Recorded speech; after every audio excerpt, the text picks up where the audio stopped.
Okay, so in this short video, I'm going to show you how you can do some basic optimization of your website. I'm going to take you through a tool called Screaming Frog, which is a way in which you can analyze the content on your website to see what exactly it is that Google's reading. And I'll talk you through some of the hints and tips and things that you can do yourself to be able to optimize your site and give it that boost in the rankings, particularly in this time when we're relying on online more than ever. So I'm going to flick my screen around and show you this tool. As I said, it's called Screaming Frog SEO Spider, and if you just Google it, you can download it. It's completely free to optimize up to 500 web pages. So depending on how large your site is, but either way, it will give you a good insight. So I'm just going to paste here, this is our website URL, because the one thing to note with SEO is every single time that you are updating a piece of content, that can have an impact on the optimization of the site. So you have to, obviously we've got lots of people in our team updating our website all the time, so we have to optimize it on a monthly basis to ensure that there's nothing missed, because we've got copywriters who are writing blogs and publishing them, and so sometimes there'll be parts of content that need to be optimized that they don't specialize in, so our SEO guys will come along behind them and optimize it, and this is part of the process that they will follow to ensure things are optimized on a regular basis. So you literally paste the URL in here, click start, and then this is it now. It's starting to crawl our website. So it's showing here, look, you need at least, it can only do up to 500 URLs without upgrading. That's fine, because I'm just doing this as an example of what we're showing you. Okay, so now that's done. I don't want to get too technical here, so if you just click on the filter and click HTML, because HTML are actually your web pages, and some of these other things are other elements on your page, but HTML are your actual web pages. So if you click that, now we can see here listed are all our different web pages that it's crawled. So you can see here the home page, our website cost calculator, LinkedIn messaging tips, our blog, marketing plan calculator.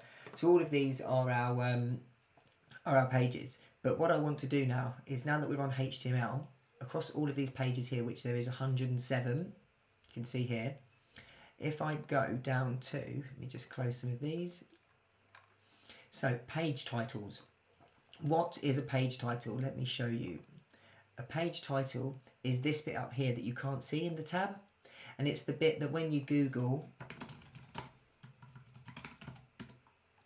what Google generally brings here, the title of the site here is what is known as the page title, and that's what gets displayed up here, and that's what we're looking at here. And with your page titles, you generally, remember with optimization, there is not a set, this is it, exact rule. There's a lot of grey area of movement depending on the overall optimization. But generally, you want it to be between 30 and 60 characters in length.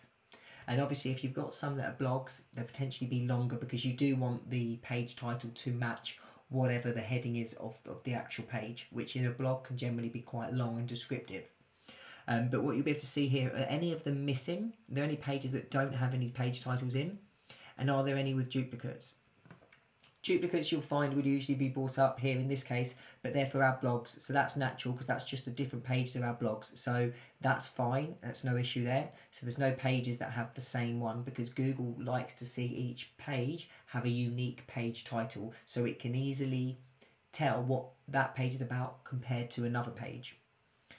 And then, so that's page titles, one thing to look at. And then you've got your meta description, and that is, let's go back here, that is the description here that appears in Google, that it pulls through. Well, generally, Google doesn't always pull through the exact metadata, sometimes it pulls content from a web page, but generally it'll be the metadata. And here you can see I've only pages got it missing, so we know we don't need to worry about any of that tags, because they are excluded from Google, so they won't be crawled. But we can see here, this has recently been added, so this one project, this will need it, this resource one, this will need it, so we'll have to go through and we will add in our meta descriptions there. We can also see meta descriptions, you ideally want to keep them under 155 characters, so where we go through here, we can see these are the descriptions these ones have got, which I can read down here, and that one's 161. So what we'll do is we'll go through and say, actually, can we reduce that? Can we keep the description that we want there, because descriptions are great for converting people from Google to actually visit your website, but actually get it down to under that 155 characters. And again, you don't really want anything lower than 70 characters because it's not descriptive enough. And then you can see again if there's any duplicates, but again, don't worry if they're page 2, page 3 of a blog or anything like that, because that won't be picked up by Google or counted. And then you've got your H1 tags. So you want an individual heading tag. H1 stands for heading 1. You want one of those on each page, and that will be your main kind of heading, is to describe what a page is about. So ours, although this, you may say this is the biggest text, this must be it. This is actually our H1 tag here. This is getting a bit technical now, but you'll see we've got it H1. So that's the text there. And that's because we are telling Google that our H1 tag is the main keywords for what that page is about. And not just the keywords, but the main topic of what that's about. What is this site about? Or this page about? Because each page should have its own unique H1 tag. So here you just want to check that every page has them. Sorry, where are we? Not keywords here. H2. That every page has them. If there's any missing, okay, we can say, right, we need to go through. But again, we don't need to worry if they're tags or categories, because they're not actual pages. They're just different elements in of a site. So you want to check they're there, and again, check the characters, because ideally you want them to be less than 70 characters. However, as I said earlier, if they're blogs, you want them to be the title, whatever the blog is. So you wouldn't cut your heading short just to get under those characters, because Google won't like that either.